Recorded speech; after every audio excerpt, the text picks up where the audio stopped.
Let's get into this, everybody. Let's do it. Let's talk about basketball. Again, as always, I want to continue to try to balance what we've had going on the channel as of late. We have chats, Cincinnati Lions, fresh off of a couple of drafts that have the team in a pretty interesting spot. Whole lot of point guard talent, to say the least. And then Desmond Moore ended up as your top shooting guard this year. But I think we're both discovering just how difficult the modern era can be in terms of trying to navigate the current cap. And just how many kind of average players can be like, actually, I want a shitload of money. And that can really be problematic. I do think we both have, you guys have a really decent team for the future. I have a slightly better team now, but I'm also trying to get rid of some of these guys that are asking for way too much money. And when you go through the entirety of the league, the highest rated player is Wemby at a 95. There are a couple of younger guys to have broken through. At the same time, it's a lot of veterans, which I think to me raises the question of, do we bump up draft class quality even by 10% from a 50 to a 60? There are very, very few players who have been drafted that are above an 85. And then obviously you're talking 90 plus. 1, 2, three. 3 guys are above a 90 that have been drafted, which is just kind of weird, especially when you consider the starting roster and what it would have been and how many 90s are on the starting roster. And actually, I can go showcase that really quickly. Also, because I don't know if they added in the Damian Lillard trade yet, which I hope they did. 2K is normally very, very, very good about updating their rosters very, very quickly. I don't know if they've updated it that quickly, and they haven't, but I imagine it'll be soon. But yeah, you look at... Goodness, I didn't want all players, but talking about 90 plus, 2, 3, 4, 5, 6. So already 7, 8, 9, 10, 11. I think you can tell, it's worth bumping up the draft class quality a little bit to try to further replicate the star power in the current NBA, where there's more than a dozen guys at a 90 overall on the starting rosters. So I wanted to put that past you guys really quickly, because obviously this is something that we haven't had to worry about in any other era. The drafts, we knew who was going to be good. It's just based off of, hey, it's real life and you're bringing back the draft. So with that, where's the All-Star City selection? I wanted to see if there was the other All-Star one. But we will go to draft class quality. We'll bump it up from a 50 to a 60 and see how that goes. I probably should have saved those settings, but that's okay. It would have saved the quality. It just would have been like, hey, a feature set for future deals. But yeah, I think that's probably a good way to continue on. And it should help everybody. It might not take effect until next year's draft because we've already generated this upcoming class, but in the future, it might not be the worst. As you guys get an early offer for point guard Darius Woolridge, it's him for shooting guard Jackie Harden, who is very overpaid, but you do get a future first-round pick. I got to be honest, you might want to take it. It allows you to get Bishop, Cummings, and Westbrook to play more often. Woolridge is 26. He's not going to get much better, and he's expensive. You get the cash out on him. Harden's deal's up at the end of the year. You get a first-round pick. And obviously Utah thinks it could be top 10, so they want to protect it. I think you should probably take it because Woolridge isn't... While he's your best player, he's not going to be the guy to lead you guys to a championship. Whereas financially, Bishop, Cummings, Westbrook, it could work out. And especially now that we've upped the draft class quality a little bit, someone like Woolridge might not ask for freaking $25 million a year. He might drop a little bit. I think that's been our other issue, is a lot of these guys are asking for more money because they're getting higher minutes than they should be because less players are developing, essentially. So Woolridge for Harden and a first. I haven't seen anyone say no for it, so Darius Woolridge going to be on his way to Utah. And indeed, Jackie Harden can immediately go to the block. Can we release the 30-year-old power forward? It's not playing him as the starter. It's playing Cannon as the starter, so you should be okay, despite him being there. So, Bowen Byram is overrated. Bowen Byram is overrated in the NHL 24, and 86 right now is too damn much. That's just a fact. That is a fact.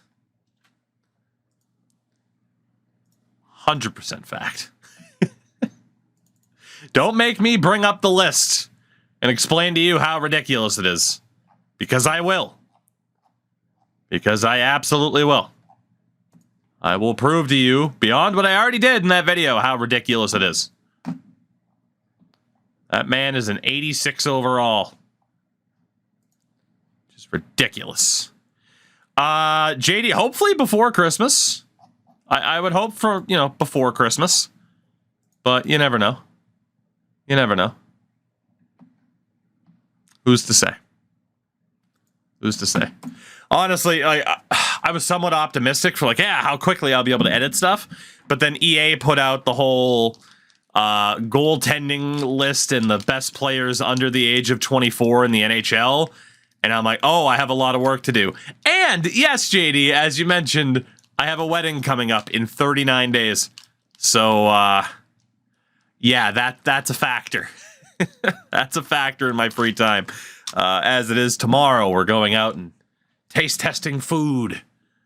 And then Saturday, we're meeting up with people and working out more clothing options and such. So, yeah, it's a busy time.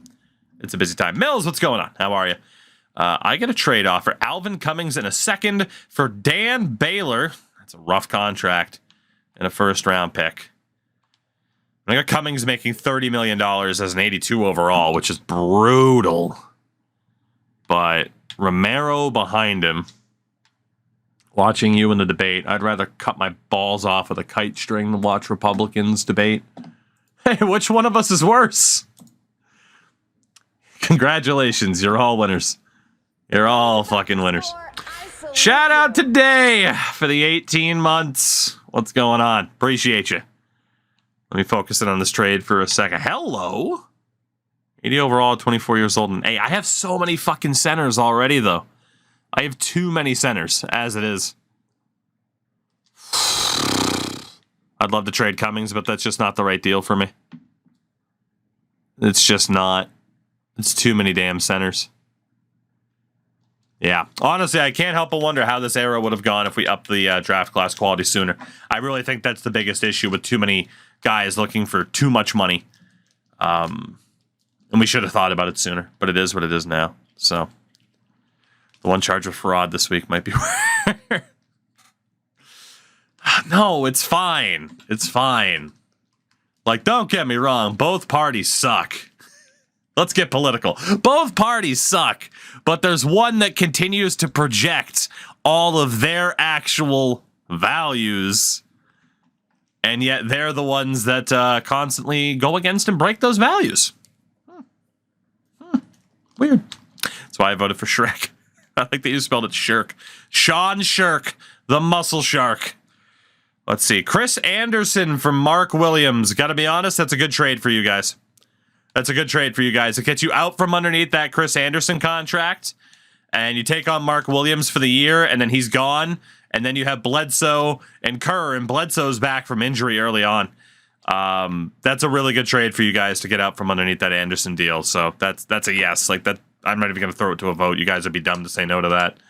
So you guys did get rid of the Anderson contract, and you might be able to flip Mark Williams. See if you guys can pull that off. But yeah, 11-18 on the season for Chat's Cincy Lions. Nothing too crazy. Nothing too crazy. You're almost out of the red. Look at that. Just $24.5 million. You're almost out of the red. Baseball fan. I like how you're just a fan of baseball. Just a fan. You're not a fan of any team. Just in general, go baseball. Unless you do have a favorite team. In which case, you need a name change. In which case, you need a name change. Goodness. Remember when WWE had a pay-per-view about all the fans voting for... They did, yeah. There's Taboo Tuesday and then Cyber Sunday. Because pay-per-views on a Tuesday have never fucking worked. They tried in the 80s or early 90s with this Tuesday in Texas. Hulk Hogan and Undertaker main evented that one.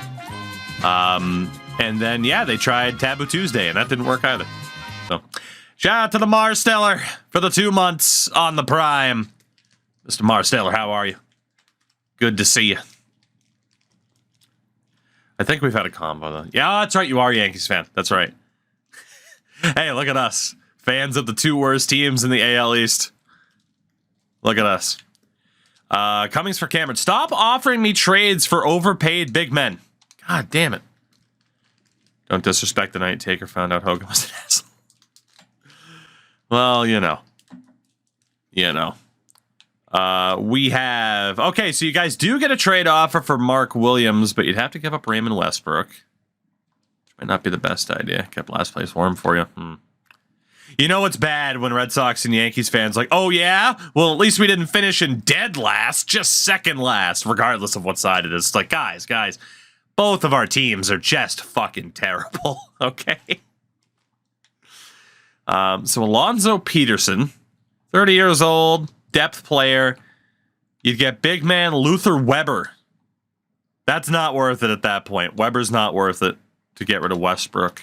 So, historic seasons from Cole and Judge surrounded by $250 million of crap. Well, hey. You're a wrestling nerd. I'm sure I know the story behind the tombs. I do, Hulk. I do. Yeah. Good times. Could be worse. Could be a Mets fan. Yeah. This Royals fan tells you to go fuck. Hey, the Royals have won a World Series in the last 10 years. Which is still weird, by the way. That the Royals won a World Series in the last 10 years. It's really weird. Cool, don't get me wrong, but weird. Could be an A's fan. Yeah. I feel so bad for Sid. We talked about that on the most recent podcast. Again, for those who did not hear it yet, and you better go listen or watch it. But Endo, Sid, and I had Danny Webster on the show yet again.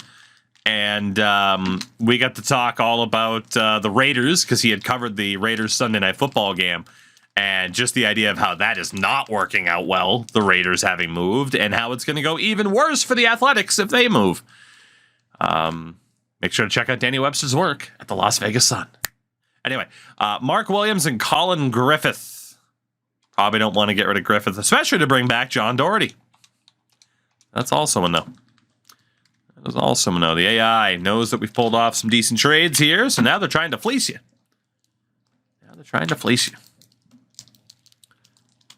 A baseball team should move to Nashville. A baseball team would have more success in Nashville than it would in Vegas. So, making fish sticks in the air fryer. I mean, at least he didn't say the microwave. So. Oh, Wheels, yeah, 100%. 100%.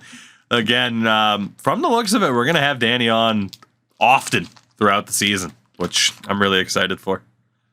I'm going to decline that trade. Thank you very much. Did I see the times for the Vegas GP? I did not.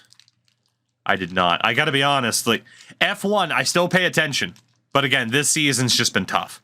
Like, the Constructors' title's already been handed out with like 6 races to go. It's fucking ridiculous. It's the least competitive season of F1 in recent memory. And I get that there were some dominant Lewis Hamilton years, but Jesus Christ, this just feels ridiculous. You guys trading Bryce Bishop would be the worst idea possible. So, yeah. At least the Raiders might have been an OT team this year. I mean, it would, like, the Raiders won't have good attendance, though, unless, you know, the team's crazy good. Let's see. The race. Oh, so does that say the race is at 1 o'clock in the morning? Is that what that says? Because practice 1 is at 23:30. The Vegas race is going to be at 1 in the morning, because that's probably the only time they can shut down the strip. Makes sense. You guys don't need a trade for Darius Garland, so 1 a.m. North, yeah, 1 a.m. Eastern. Saturday night race on the strip. Technically a Sunday night race then. Well, I mean, technically not local time, but you get the point. We have made it to the trade deadline. Again, you guys in the upcoming draft have potentially 4 first-round picks. We'll see how many of those get bumped to next year. As we take a look at expiring contracts, you could bring back Henrik Johansson, who only wants $11 million. That's not too bad. Harden's going to leave, which is fine. You could let go of Johansson and let Colin Griffith just be the guy to try to develop, though. He also has a player option once that deal is up, so you can wait a little bit. For myself, Sean Coles is going to be leaving at the end of the year, which I knew was coming. And Javon Peters is going to leave. And Alvin Cummings is willing to come back, but I will not be giving him that much money. So I think right now we need to keep, both of us need to keep pushing for those future seasons until the money situation sorts itself out. Because this is absolutely brutal. So how about a little to the Bucks? Talked about that a little bit. The big losers in the Lillard to the Bucks trade, the Phoenix Suns. I don't know how they pulled that off, but somehow they were the big losers. So congratulations to the Phoenix Suns. 4 more years to nuke 2. Yeah.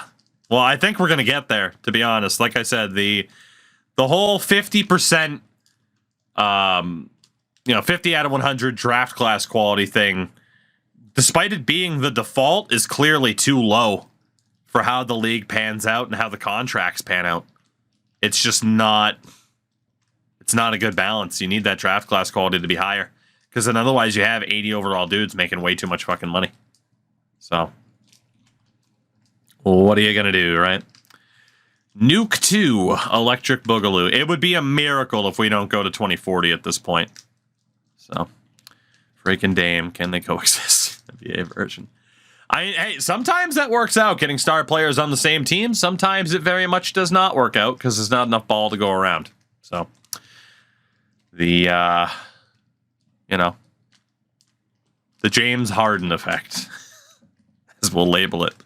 Why not? The St. Louis Sound have a decent year, but I'm about to lose my starting shooting guard. Oh, goodness. Oh, goodness. Oh, goodness. Hello, doggo. Oh, the doggo wants to leave the room. Fair enough. I don't know why I've gotten in the habit of just putting up this GIF. It's like, whatever, I'm just getting up out of my chair, but there's nothing to hide except my fat ass. And nearly destroying my headset.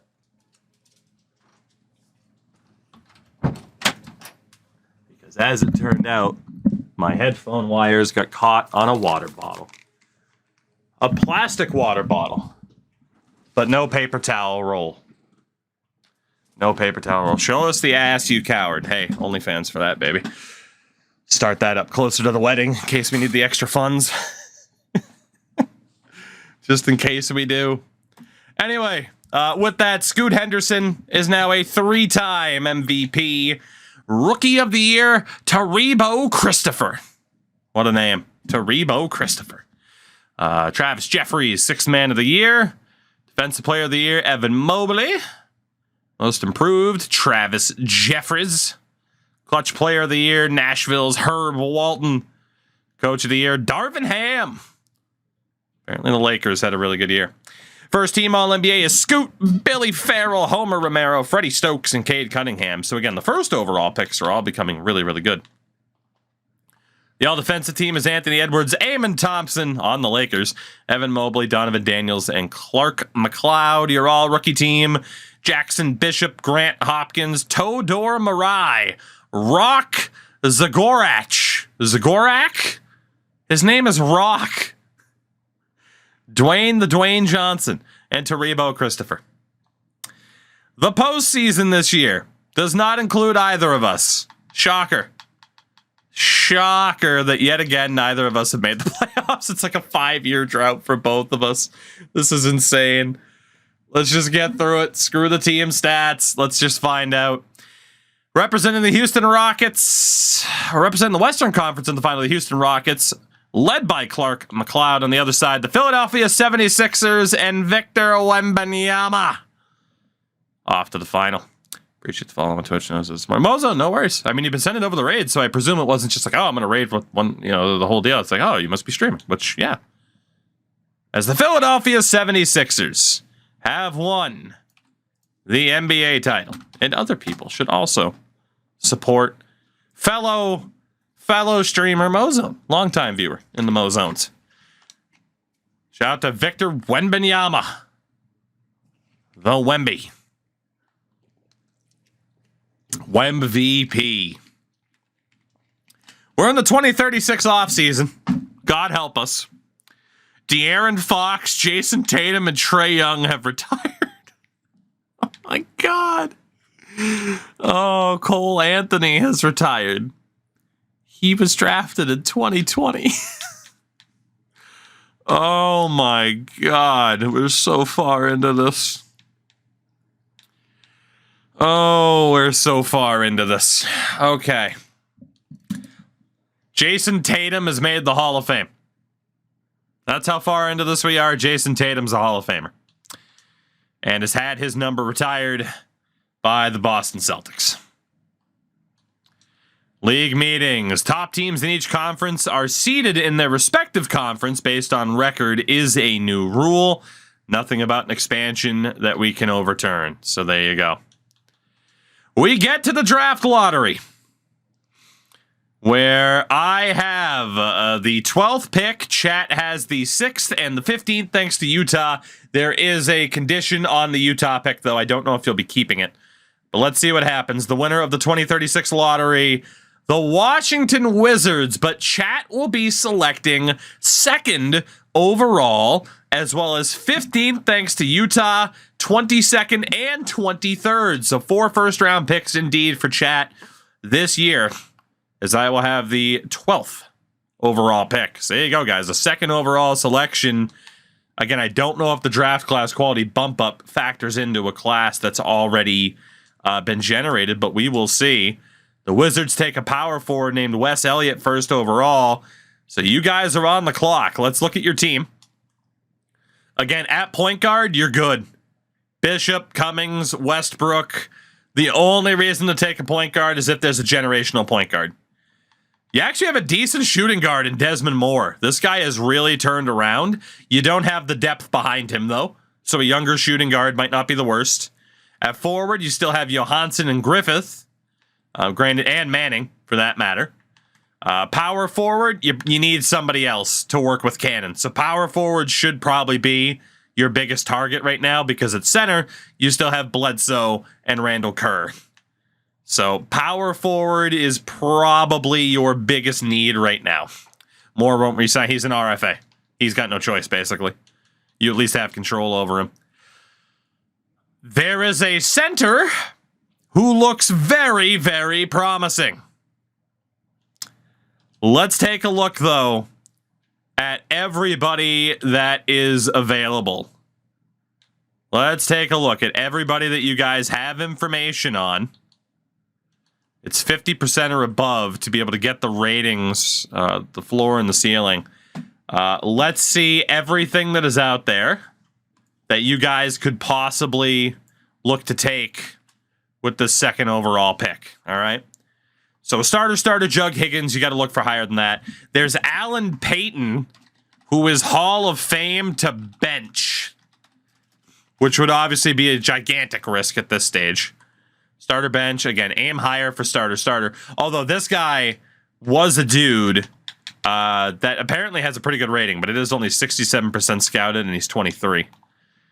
All-star bench. Hall of Fame starter at forward, Julio Swift. And given that your other... I mean, that guy has to be the pick right now over Alan Payton. Given that your other starting forward is, your other small forward who is currently the starter is up at the end of this upcoming year, that might be the guy. Is there anybody that can top that? All-star to starter. Hall of Fame to starter is one hell of a comparison. Well, one hell of a ceiling, I should say. All-star starter. I mean, there's some good players here. But that guy is easily the best. All-NBA to bench. All-NBA to bench. Another Hall of Fame starter. The shooting guard, Bradford Augustine. Bradford Augustine. Hall of Fame to starter as well. Damn. All-star starter. So Ernest Gibson was that big man. And he is listed as an all-star to starter. So he's really good out of the gates at 19 years old, but it can't guarantee that he'll become generational. I mean, being compared to fucking Pau Gasol and Yao Ming is pretty goddamn good. But given that you guys really don't need a center, it's tough to say you should go for him. I mean, this is a situation where there are other players. Again, you do have a good young shooting guard. If you get rid of Henrik Johansson, I mean, you do have Colin Griffith at an A-. It's kind of a tough call. Like, you do need a power forward the most, but there wasn't exactly a go-to power forward at this stage. You had Griffith and Robinson. You got your scouts barely looked at any power forwards. There are three guys I would say that you would be right to take at this stage. You do have later picks as well. We'll throw it to a vote, but if we're being honest, like, your best bet right now is the forward Julio Neal. Was it Julio Neal? Julio Swift, excuse me. That comparison, he can play power forward. 19 years old. I mean, that looks like the guy to take. Is there any disagreement? It's the closest thing to position of need. And also, he is one of the two guys with a Hall of Fame starter comparison. Julio Swift, the second overall pick, going to Cincinnati. I think that's a very good pick for you guys. So, it is true that the shooting guard was a little bit better. It was a little bit better in terms of confirmed. So this guy is more of a risk, but he's also high ceiling potentially and more fits that position of need than the shooting guard. So, it's a calculated risk. So we'll skip ahead to the next pick here. 12th overall, my St. Louis Sound. And the real question is, who will be available? And have my scouts found anybody else that your scouts did not? That is the question. All-star starter, Lamont Ramsey. Oops. Starter, all-NBA to bench. Nobody with that crazy high-end ceiling. A couple of all-star starters. There's Alan Payton, who was that Hall of Fame to bench comparison, but he's a big man. And it's the last thing that I need. It's the last thing that I need. Another point guard for when Cummings goes. Another shooting guard. Wouldn't be the worst behind a Zet. I mean, I do have Washington, but Sean Cole's going to be leaving this year. Zet and Washington. Another forward for when Javon Peters leaves. I need either a backup. I need a forward. I need a forward with this pick. One way or another. It's got to be a forward. All-star starter Lamont Ramsey. Or power forward.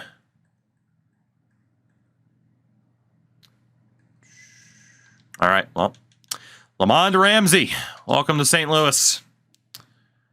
Pretty easy decision for me. You guys have another pick coming up here that you will have to make. Let's see who's still on the board that you were aware of. Starter, Jug Higgins. You could take the shot on Alan Payton at this stage. Hall of Fame to bench. He's a big risk, but if you hit on Peyton, I mean, that's huge. There is also forward Ronnie Gary, starter to all-star, and Trevor Weaver. So you have a couple of guys starter to all-star that are a little bit more of a guarantee. But if you go for that center, and he is that good, shout out to the Ultimate for 2 months, by the way. If you go for that center, and he is that good, then damn. You know? So do you go for Peyton to try and hit a home run? Your thoughts on Terry Francona? I'll always love Terry Francona, man. According to your scouts. According to your scouts. Oh, you said according to my scouts, he was a B-. Could be, yeah. So again, has that listed Hall of Fame. And again, the potential is an A-. I mean, if it's saying a Hall of Fame ceiling, then yeah. Nobody else aside from Ruben May, who had that All-NBA to bench comparison, has a higher potential that you know about. It looks like Alan Payton's winning, gonna win the popular vote here. Looks like it. Alan Payton on his way to Cincinnati. And we'll see if that works out for you guys. 22nd pick. You do have trade offers. It would be wise, given that you have another pick coming up, to take a deal like the Clippers deal. That is a very, very smart move, is to trade for that Clippers set of picks. Until the league sorts itself out, that's a very good way to go about it. The Lakers are actually offering a pretty decent small forward and a first-round pick. Honestly? I know you took a forward, but 22 years old, being a 74 and a first. I know it's in 2040, but let's be honest, we're going to make it there. That Lakers pick, or that Lakers trade, honestly wasn't that bad. Weber's 28. Ruben May was just selected 16th overall. Ooh, he's a C.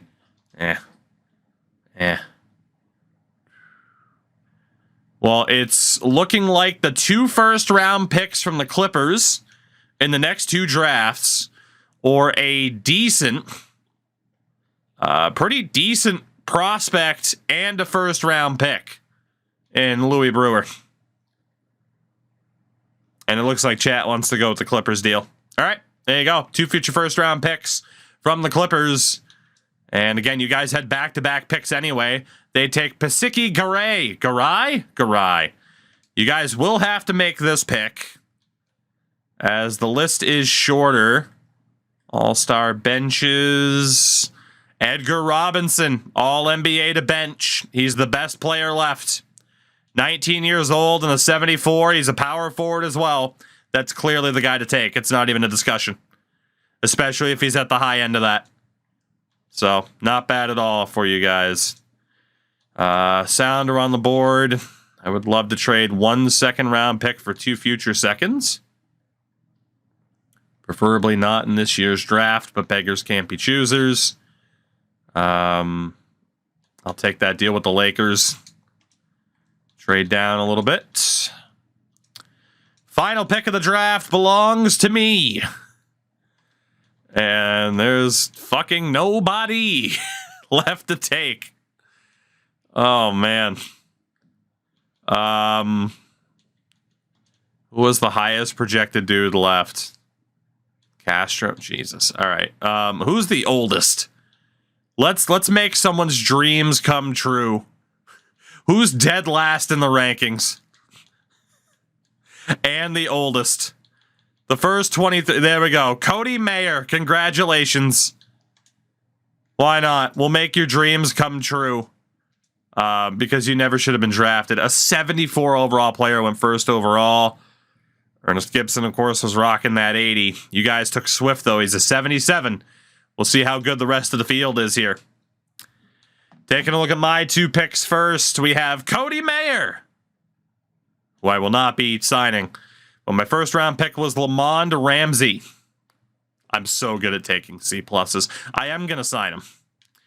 For chat, Edgar Robinson, 19 years old, 73 overall, B+ potential, very good.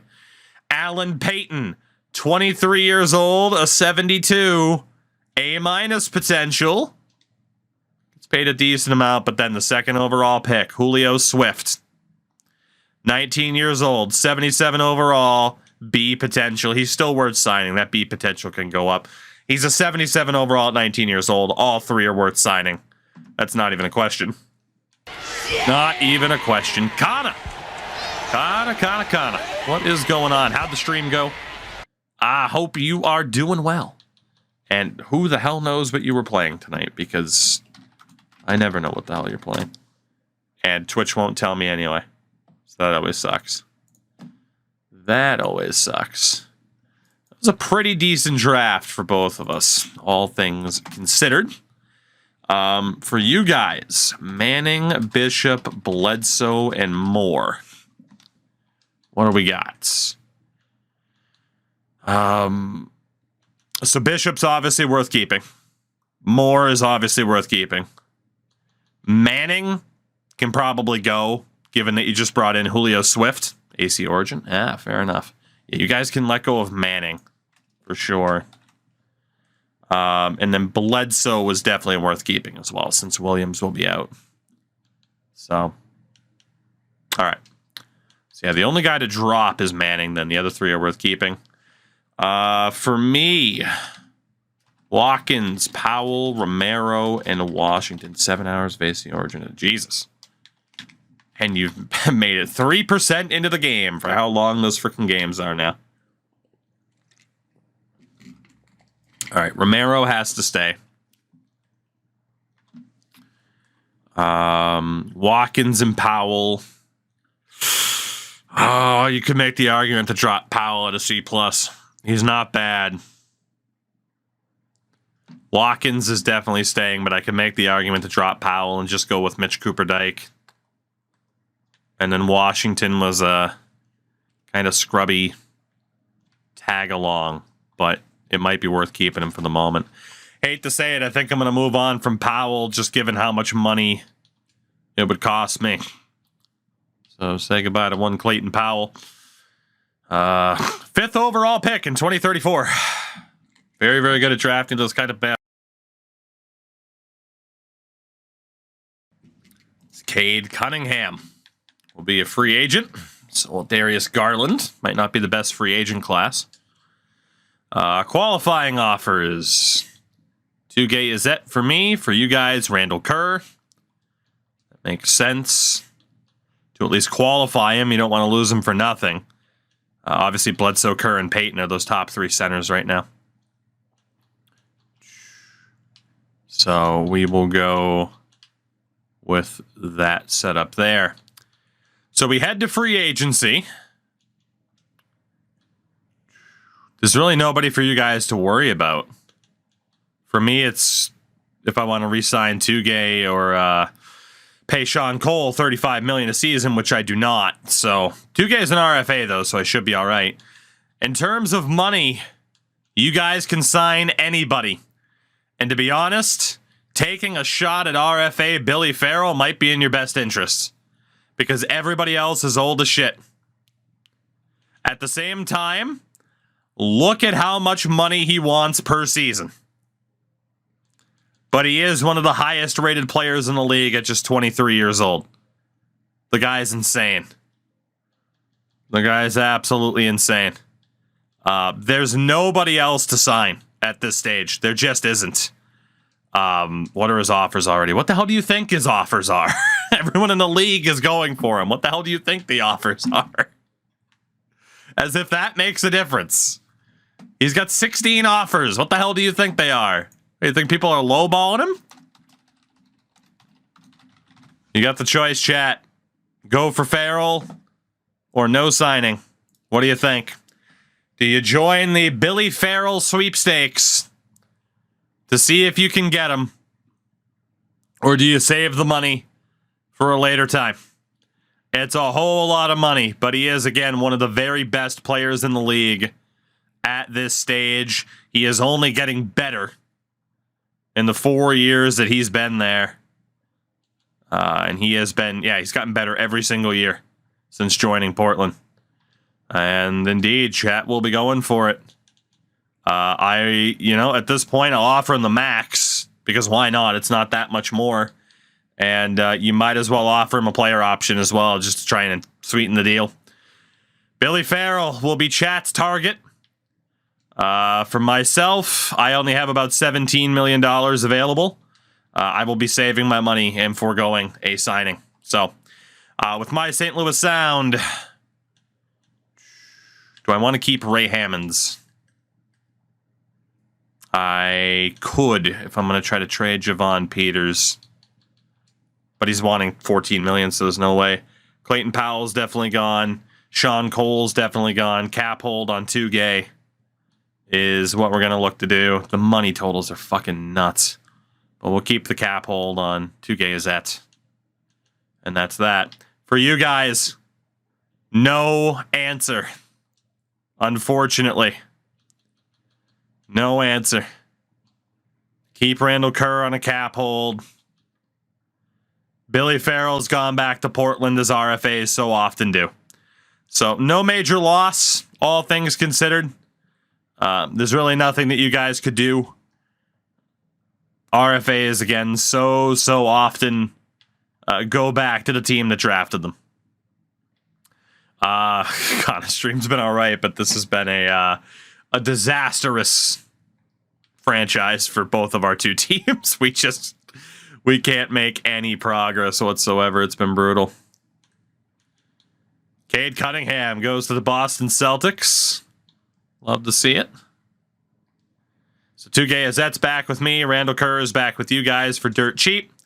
For the Sound, Cummings got better. Cooper Dyke really got better.